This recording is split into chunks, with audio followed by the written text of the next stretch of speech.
آپ غور کیجیے کہ بات پہ، اس روایت میں 3 اوقات میں نماز پڑھنے سے منع کیا گیا. سورج طلوع ہو رہا ہے اور سورج غروب ہو رہا ہے اور بالکل سر پہ آ گیا 3 اوقات میں. لیکن بالکل سر پہ آ گیا جب سایہ چاروں طرف سے ہر چیز کا برابر ہو جائے. ٹھیک ہے، ان 3 اوقات میں نماز پڑھنا نبی علیہ السلام نے منع کر دیا.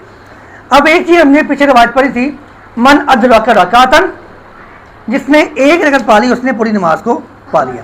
یعنی جس نے 1 رکعت پا لی اور 1 رکعت پڑھنے کے بعد وہ سجدے میں چلا گیا، سجدے میں جانے کے بعد سورج طلوع ہونا شروع ہو گیا یا غروب ہونا شروع ہو گیا، وہ نماز ادا کر رہا ہے، وہ پوری کر لے گا. لیکن یہ نماز فرضی ہے. کون سی ہے؟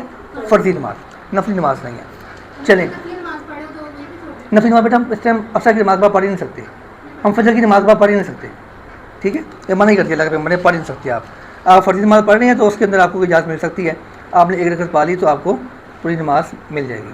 دوسرا جو حکم ہے مردوں کو دفن کرنے والا، یہ روایت ضعیف ہے، اس لیے ہم اس کے اوپر بحث ہی نہیں کرتے. ہم کسی بھی ٹائم پہ مردوں کو دفن کر سکتے ہیں، اس میں مذائقہ نہیں ہے.